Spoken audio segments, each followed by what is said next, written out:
Oke, selamat pagi, selamat siang, dan selamat malam semuanya. Pada kesempatan kali ini, kami dari kelompok 4 akan mempresentasikan tentang video dari part 17 sampai 20, tugas besar KSI, Keamanan Sistem Informasi. Oke, di sini ada anggotanya, ada Cika Dida Dewanti, Cecilia Rahmi, Esya Salsabila, dan Jelita Priscila Mawili. Yang pertama, part 17, Service Version Scanning menggunakan Nmap. Oke, Service Version Scanning adalah proses mengidentifikasi jenis dan server layanan seperti web server, database, FTP yang berjalan pada suatu sistem dengan tujuan untuk mengumpulkan informasi secara detail tentang perangkat lunak yang digunakan. Lalu di sini langkah pertama yang harus kita lakukan adalah login ke Metasploit dengan password dan username MSF admin untuk melakukan pengecekan terhadap IP address dari Metasploit table. Di sini didapatkan bahwa IP address dari Metasploit table adalah 192.168.1.2. Lalu langkah selanjutnya, kita akan melakukan service version scanning menggunakan opsi sudo nmap strip sv dengan memasukkan IP address Metasploit 192.168.1.2. Dapat dilihat bahwa informasi yang ditampilkan adalah version dari software yang berjalan pada service-service tertentu. Dengan diketahuinya version, maka bisa dilakukan analisis apakah exploit yang digunakan untuk mengakses FSTPD 2.3.4 pada service version juga bisa diatur tingkat intensitasnya. Untuk Nmap tersendiri terdiri dari skala 1 sampai 9, namun intensitas tidak diatur. Namun jika intensitas tidak diatur, maka secara default akan di-scan pada intensitas 7 yang sudah cukup mendeteksi setiap service. Pada bagian Lalu pada bagian ini akan digunakan intensitas 2 untuk melakukan scanning. Dapat dilihat bahwa terdapat beberapa port yang tidak terdeteksi untuk versionnya. Hal ini karena telah dilakukan pengaturan untuk intensitas rendah, yaitu pada skala 2. Lalu selanjutnya kita akan melakukan scanning dengan intensitas rendah. Eh, Melakukan scanning dengan intensitas rendah ini dapat digunakan dengan perintah version like sama dengan intensitas 2 sebelumnya. Dapat dilihat hasilnya akan terdapat version yang tidak terdeteksi. Lalu selanjutnya untuk version all memiliki arti untuk intensitas yang paling tinggi yaitu intensitas 9. Dapat dilihat untuk hasilnya, Nmap akan mendeteksi semua version yang terdapat di setiap service.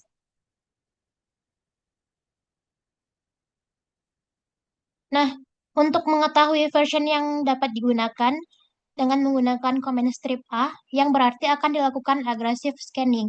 Dengan ini bisa didapatkan informasi mengenai OS, version, dan juga port. Tetapi dengan menggunakan opsi strip A akan membuat noise pada target mesin dan akan sangat mudah terdeteksi jika mesin itu memiliki protektor seperti firewall dan lainnya. Untuk hasilnya akan sama dengan sebelumnya yang memuat version, namun akan terdapat juga informasi tambahan seperti FTP anon yang berarti port ini tidak begitu aman dan dapat dilakukan exploit. Terdapat juga trace route yang digunakan untuk melihat berapa banyak HOP search pada mesin.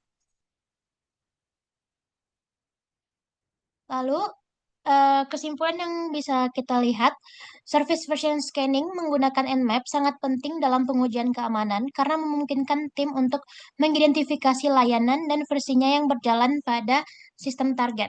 Dengan informasi ini dapat dilakukan analisis kerentanan Nmap menyediakan berbagai tingkat intensitas pemindaian, yaitu dari 1 sampai 9, di mana semakin tinggi intensitas, maka semakin lengkap informasi yang diperoleh, tetapi juga semakin besar risiko yang terdeteksi.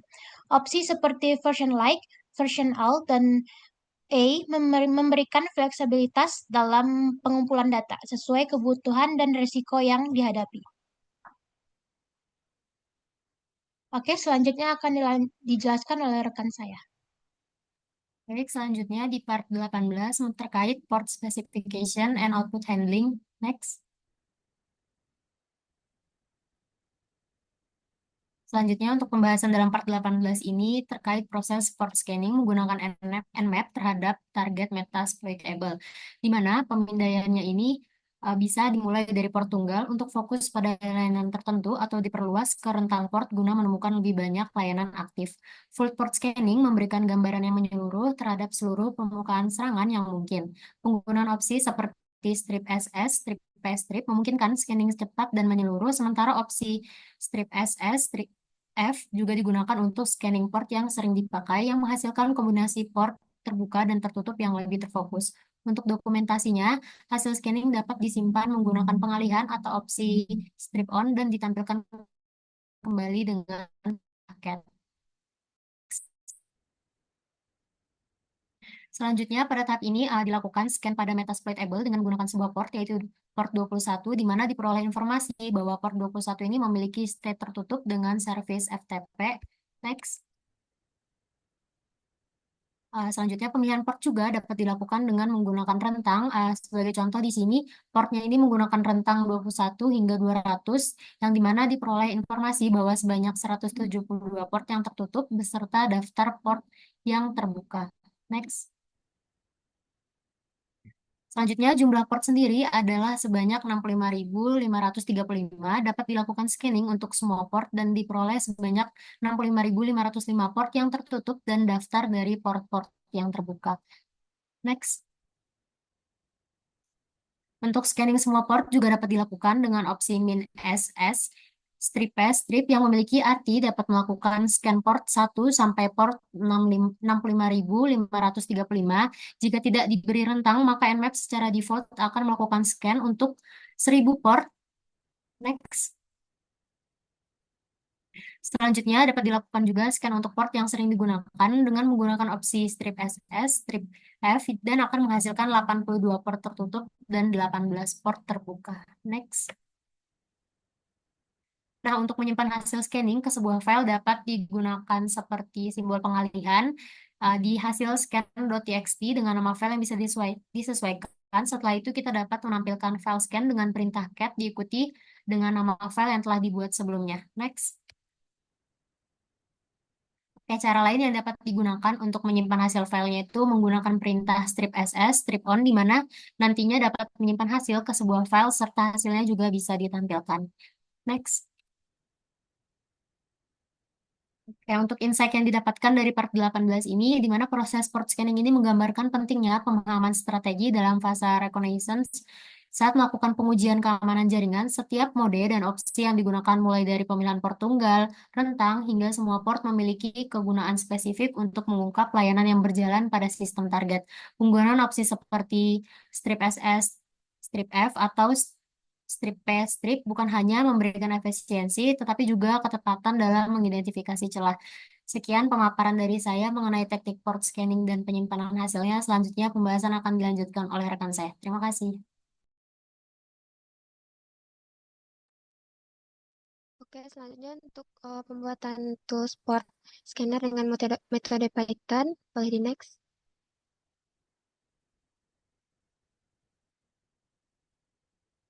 Oke, untuk tool port scanner sendiri dengan Python itu merupakan program yang dibuat dengan Python untuk memeriksa status port pada suatu perangkat jaringan, apakah terbuka atau tertutup. Program ini menggunakan modul socket untuk membangun koneksi ke target yang dapat memindai satu atau beberapa port sekaligus maupun dalam rentang waktu tertentu. Boleh di next. Oke, yang pertama di sini ada file port scanner.py yang berisi sebuah script Python untuk memindai port pada suatu alamat IP guna menentukan apakah port tersebut terbuka atau tertutup.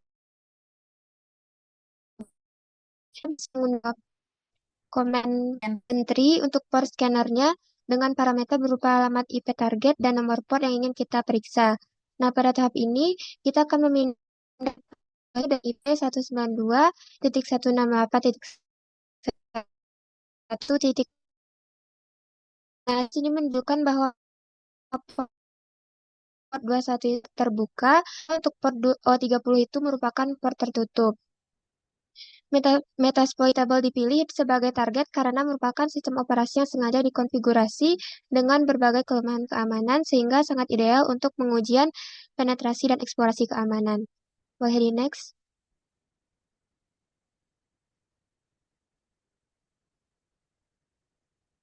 Oke, selanjutnya di sini untuk script yang kedua, kita juga tetap menggunakan file scanner.py, namun di sini berisi sebuah script yang menggunakan range guna menentukan apakah port tersebut merupakan port terbuka atau tertutup. Nah, contohnya di sini tuh kita menggunakan port 18 sampai 22. Nah, di sini didapatkan informasi bahwa port 18 sampai 20 itu merupakan port tertutup, sedangkan untuk port 21 itu merupakan port terbuka.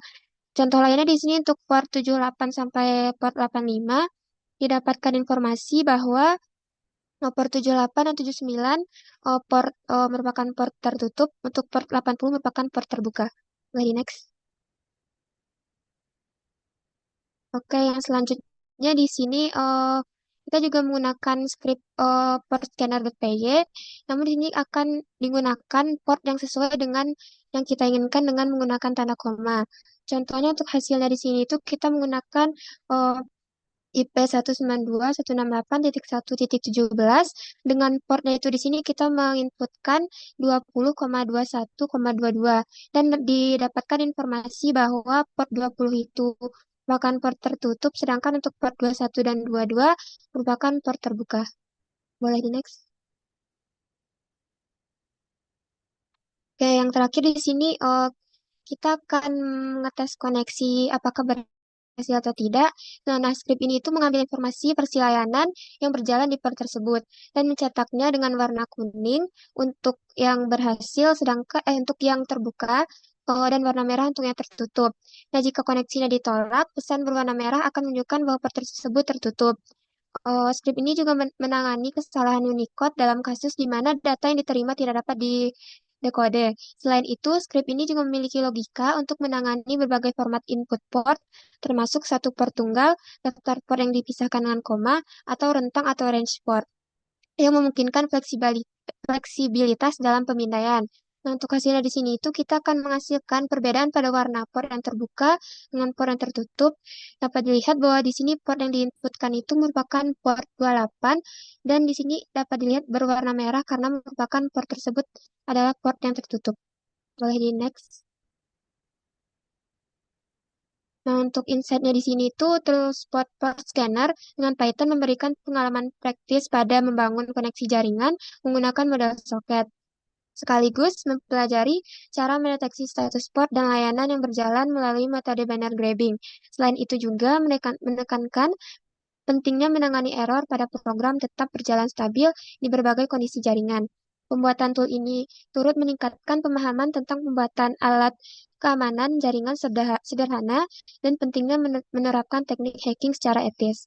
Sekian penjelasan mengenai tool port scanner menggunakan Python dari saya. Untuk selanjutnya akan dijelaskan oleh rekan saya. Selanjutnya ada vulnerability analysis dengan Nmap 420. Next. Pembahasan ini prosesnya mendeteksi potensi celah keamanan pada sistem dengan menggunakan skrip khusus dari Nmap, NSE, Nmap Script Engine. Tujuannya untuk mengidentifikasi kerentanan umum pada layanan yang terdeteksi, seperti salah konfigurasi, servis rentan, atau celah eksploitasi. Next. Pada tahap pertama ini merupakan tahap berpindah direktori, merupakan lokasi penyimpanan script Nmap, Script Engine, NSE, Skrip NSE adalah kumpulan skrip bahwa Nmap yang digunakan untuk memperluas fungsional perpindahan. Next. Lalu, pada tahap berikutnya, melakukan perpindahan jaringan menggunakan Nmap dengan skrip kategori out untuk memeriksa mekanisme autentikasi pada target IP metasploitable. Opsi strip SS menunjukkan teknik SYN scan, style scan yang digunakan untuk memetakan port terbuka tanpa menyelesaikan koneksi TCP secara penuh. Next. Selanjutnya, mengakses Apache Tomcat strip 5.5 melalui browser dengan alamat IP 192.168.220.21.2180. Halaman ini muncul adalah default home page Tomcat, menandakan bahwa server Tomcat berhasil dengan baik. Next. Selanjutnya, pada halaman administrasi Tomcat, digunakan untuk mengelola konfigurasi server Tomcat seperti service konfigurasi service utama Tomcat, data source, pengaturan koneksi database, lalu user database, manajemen pengguna, dan peran di bawah merupakan hasil setelah melakukan login pada administrator. Next. Lalu pada tahap selanjutnya digunakan untuk memindah host dengan alamat IP metasploitable guna mendeteksi apakah malware atau aktivitas mencurigakan menggunakan Nmap scripting engine NSE. Komen ini dijalankan dengan hak akses root sudo untuk memastikan perpindahan berjalan dengan izin penuh. Sementara opsi strip SS mengaktifkan teknik SYN style scan yang memungkinkan perpindahan port secara cepat tanpa menyelesaikan koneksi TCP secara penuh.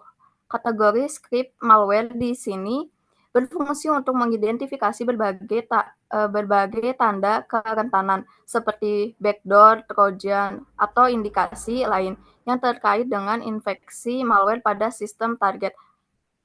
Hasil perpindahan menunjukkan bahwa temuan kritis salah satunya adalah kerentanan backdoor pada layanan VTP port 21 strip TCP yang menggunakan VS VTPD versi 2.3.4. Next.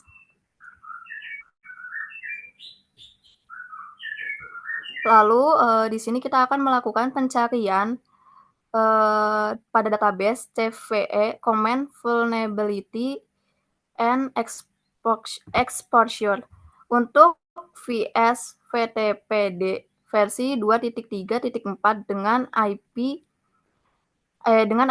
CS CVE 2011 strip 25.23 strip 23 menggunakan kerentanan kritis berupa backdoor yang sengaja disisipkan dalam kode program. Next. Selanjutnya, pada tahap ini melakukan perpindahan jaringan menggunakan Nmap terhadap host dengan alamat IP metasploitable. Opsi strip banner digunakan untuk mengambil informasi banner dari layanan yang berjalan di port TCP yang terbuka. Sementara strip SS melakukan SYN scan untuk mendeteksi port yang terbuka secara lebih efisien dan tidak berlaku mencolok. Hasil perpindahan menunjukkan sejumlah port TCP yang terbuka beserta banner layanan yang berhasil diidentifikasi seperti contohnya VTP VS VTPD 2.2.3 di port 21 dan SSH Open SSH 4.7 PL di port 22 dan masih ada banyak lain seperti di contoh. Perpindahan ini berhasil mengidentifikasi berbagai layanan yang berjalan pada host target beserta versi software. Next. Pada tahap ini digunakan untuk mencari eksploitasi yang terkait dengan perangkat lunak VS VTPD versi 2.3.4 dalam database exploit database. Hasil pencarian menunjukkan dua eksploitasi yang ditemukan. Satu adalah skrip Python yang memungkinkan eksekusi perintah backdoor, dan yang lain adalah modul Metasploit yang juga mengeksploitasi kerentanan backdoor untuk mengeksekusi perintah. Dengan demikian, Shellsploit berhasil mengidentifikasi potensi kerentanan dalam VSVTPD versi 2.3.4 yang dimana eksploitasi untuk menjalankan perintah dari jarak jauh. Next.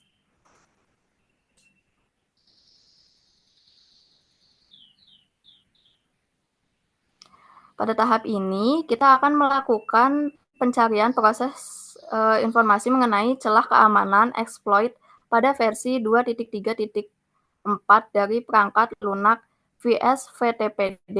Di bawah merupakan hasil setelah pencariannya. Next. Pada tahap ini menampilkan sesi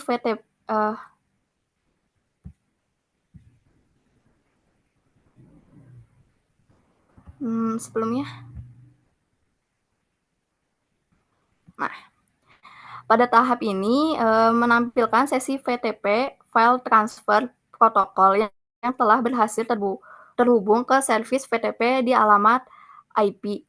Pengguna masuk secara anonim seperti yang ditunjukkan oleh permintaan kata sandi setelah menentukan nama pengguna. Setelah berhasil masuk, daftar perintah VTP yang tersedia ditampilkan seperti cd, ls, get, pull, dan lain-lain, yang digunakan untuk menavigasi direktori dan mentransfer berkas. Next. Pada tahap ini, kita menjalankan untuk menguji kerentanan pada perangkat Netgear seri WNR1000. Output yang dihasilkan mengidentifikasi bahwa telah ditemukan sebuah kerentanan yang memungkinkan penyerang untuk mengambil kredensial administrator melalui antarmuka router. Kerentanan ini dikategorikan sebagai eksploitasi yang bersifat intrusif, dan setelah diuji pada versi firmware v1.20.60.60.86 terbaru. Di bawahnya adalah hasilnya. Next. Insight-nya, vulnerability analysis dengan Nmap dilakukan untuk mengidentifikasi layanan versi dan celah keamanan pada sistem target menggunakan berbagai skrip NSE seperti out, malware, banner, dan HTTP fault. Perintah ini berhasil mengungkap layanan yang rentan seperti VSVTPD 2.3.4 dengan backdoor CVE strip 2011-2523. Layanan terbuka beserta versi software-nya, sehingga kerentanan router Netgear yang memungkinkan pencuri kredensial admin. Hal ini menjadi dasar untuk analisis lebih lanjut dan potensi eksploitasi sistem. Sekian dari kelompok kami. Mohon maaf apabila ada kesalahan kata. Wassalamualaikum warahmatullahi wabarakatuh.